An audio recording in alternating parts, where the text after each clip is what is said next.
अस्सलाम वालेकुम guys, welcome in my YouTube channel लूरिन कैलीग्राफी। सो गाइस, उम्मीद करती हूँ कि आप लोगों को फर्स्ट चैप्टर अच्छे से समझ में आया और आपने क्वेश्चन आंसर अच्छे से करे होंगे। आज हम सबक नंबर 2 करने जा रहे हैं, भोला। आज मैं पहले इसको एक्सप्लेन कर देती हूँ ताकि आपको, क्योंकि चैप्टर बहुत बड़ा है, तो मैं इसको कम शब्दों में एक्सप्लेन करूँगी ताकि आप इसको अच्छे से समझ सकें और क्वेश्चन आंसर्स का भी फिर मैं आपको वीडियो अपलोड करूँगी। सो गाइस, अगर आपने लेकिन पहले सब्सक्राइब ज़रूर कर दे। अगर आपने मेरा चैनल सब्सक्राइब नहीं किया है तो प्लीज़ सब्सक्राइब माय चैनल। तो आज हम भोला का मैं आपको बताने वाली हूँ थोड़ा।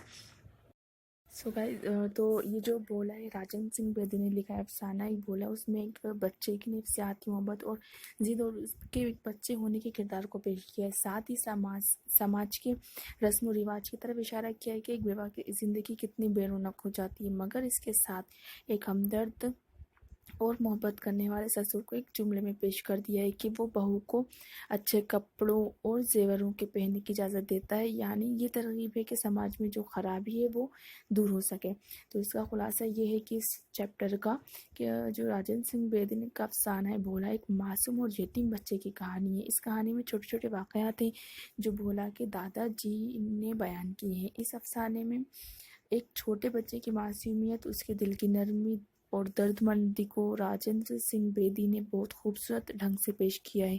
भोला कहानी सुनने का बहुत शौकीन है। वो अक्सर अपने दादा से कहानी सुनता है, लेकिन दादाजी दिन के वक्त कहानी नहीं सुनाते। वो कहते थे कि दिन में कहानी सुनाने से मुसाफिर रास्ता भटक जाते हैं। एक वक्त दादाजी ने भोला को रात के वक्त कहानी नहीं सुनाई क्योंकि वो थके हुए थे। भोला से उन्होंने कह दिया कि दोपहर में कहानी सुनाएंगे।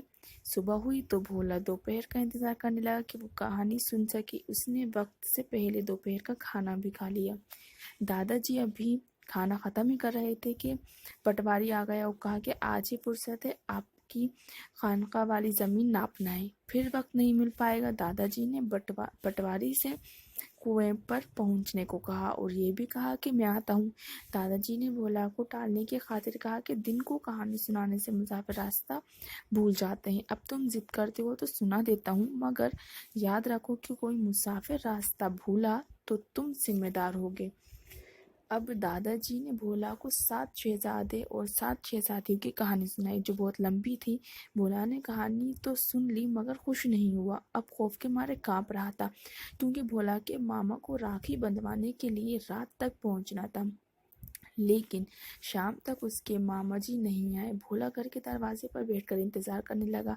रात होने वाली थी। भोला के दादाजी उसको उठाकर अंदर ले आए। दादाजी और भोला की माया सो गए। भोला ने अंदाजा लगाया कि माँ और दादाजी सो गए तो वो उठकर घर से निकल गया। कुछ देर बाद दादाजी की आंख खुली तो देखा कि घर में अंधेरा है, दीवार पर चिमनी भी नहीं है।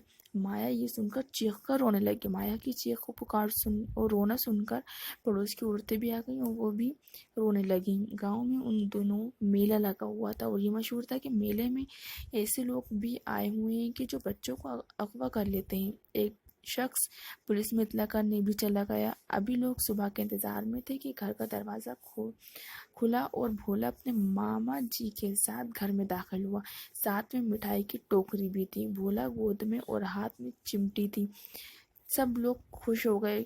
भोला के मामा ने किसी काम को देर होने की वजह बताई और कहा कि रात के अंधेरे में रास्ता भूल गया था। एक तरफ रोशनी दिखाई दी तो उधर ही बढ़ गया।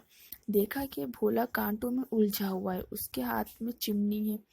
मैंने उससे पूछा कि तुम इस वक्त यहाँ क्यों आए थे? भोला ने कहा, दादाजी ने आज दोपहर में कहानी सुनाई थी और कहा था कि कोई मुसाफिर रास्ता भूला तो तुम जिम्मेदार होगे। तुम नहीं आए तो मैंने समझ लिया कि मामा जी रास्ता भूल गए हैं, इसीलिए रास्ता दिखाने आया था। दादाजी बहुत खुश हुए क्योंकि उनका बुरा हाल हो गया था और भोला की माँ तो बेहोश हो गई थी, मगर अब सभी लोग खुश थे। भोला एक भटके मुसाफिर को रास्ता दिखाकर जो ले आया था। कहानी सुनाने से मुसाफिर रास्ता भूल जाता है, इसकी कोई हकीकत नहीं है, लेकिन राजेंद्र सिंह बेदी ने इसे हकीकत की शक्ल दी है।